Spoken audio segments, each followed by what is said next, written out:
got a little test for you. Now, if you had to bet your life on either Spider-Man Brand New Day or Supergirl doing better at the box office, which one would you choose? Now, I sort of feel like it's pretty straightforward for all of us. Well, except if you're this guy.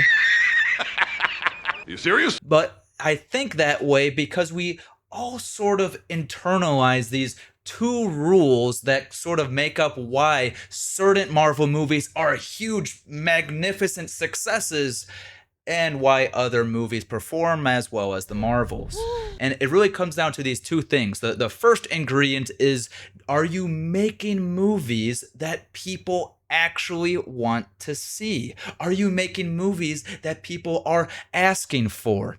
If you look at Marvel's successes in the last 5 years, you take Spider-Man No Way Home. Do people want to see a Spider-Man No Way Home movie? Absolutely. Or you think of Deadpool and Wolverine. Do people want a new Deadpool movie? Of course. They want to see Wolverine in it? Yes. That's why it was a huge success. Or Guardians of the Galaxy Volume 3. And I sort of think those also work because they sort of follow another test of, would people buy tickets to see those movies even like without showing a trailer? Like if Marvel didn't even produce a trailer for those movies, I think those theaters would still be packed with people really wanting to see it, because those were movies people were excited for. There was anticipation. These were movies that people already cared about. There was a built-in audience.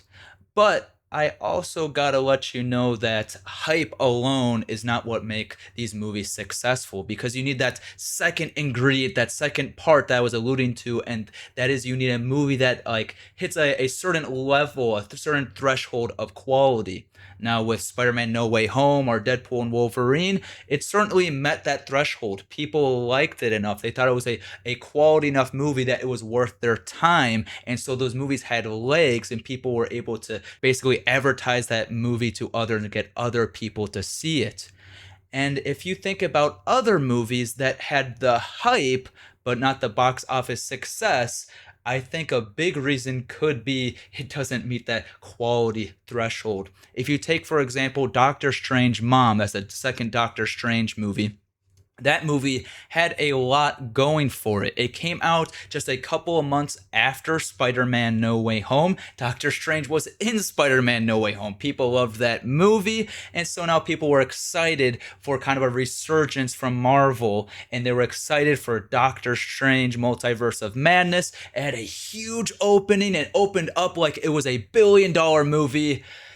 And then once people watched it, it lost all of its steam. It lost its legs, didn't make $1 billion, and I would point to it not meeting that quality threshold. Out of his butt? It had all the cameos for people to get excited, but not really a backbone of it, a good story that a lot of people were on board with. Or you could also take James Gunn's Superman that came out last summer. That was a movie, lots of anticipation. But once it came out, people were less hyped, and I think it's fair enough to say that Superman did not create just a huge fandom of everybody all together loving that movie and excited for the future of the DCU. It was a little bit mixed, and then I think the box office reflects that. So you had, say, Doctor Strange Mom that fit one bucket of the hype, but not the other bucket of the quality. And then you have Marvel doing movies that fill neither of those. Marvel creates some movies that people aren't really excited to see. People didn't really ask for a Eternals movie. There wasn't a rabid Eternals fan base. That movie comes out. It also didn't meet the quality threshold and did really bad at the box office. Or the Marvels, where people just so excited to see a Captain Marvel 2 with Ms. Marvel there and what's her name? Monica Rambeau in there. No. People weren't excited for it, and it was a box office disaster. And then you have a character named Captain America. Now, do people want to see another Captain America movie? Absolutely. That's why Chris Evans is coming back in Avengers Doomsday, because people love and want to see Captain America. But then Marvel released a movie called Captain America Brave New World. It didn't have Steve Rogers in it. Instead, it had Sam Wilson. Now, people like Sam Wilson as the Falcon, but people just don't love him enough to see him as the main character holding the shield. And then again, the box office reflects that.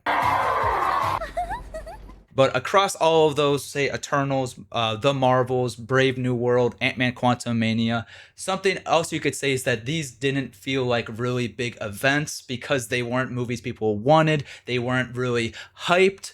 And Marvel kind of saw that and tried to make another movie and tried to really create that hype, really tried to drum up that excitement with the Thunderbolts. They titled the movie Thunderbolts Asterisk because when the movie premiered, they did this big unveiling where they had, I think it was Florence Pugh went out there and ripped open the movie poster reveal. Oh, it's not called the Thunderbolts, it's actually a new Avengers movie. And you need to get as excited for this movie as you would another Avengers movie. You have to care about this one just as much as Infinity War or Endgame.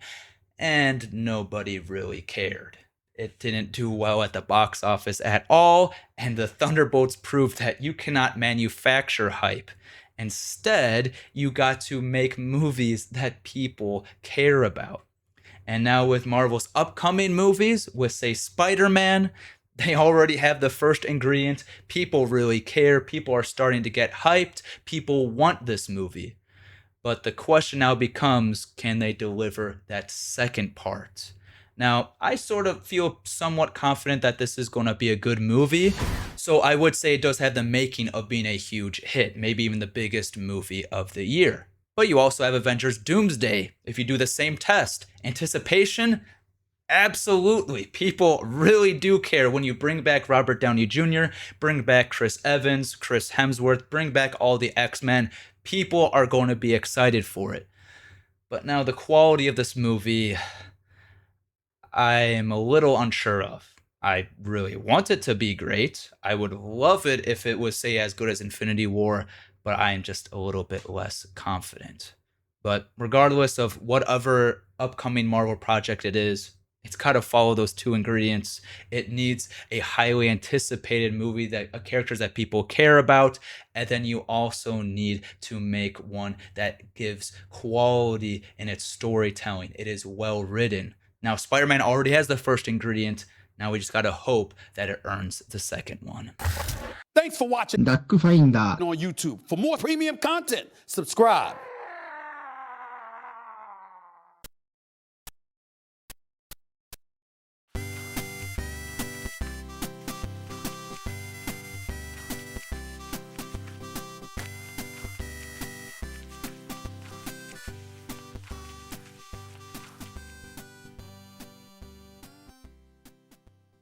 Just like the simulator.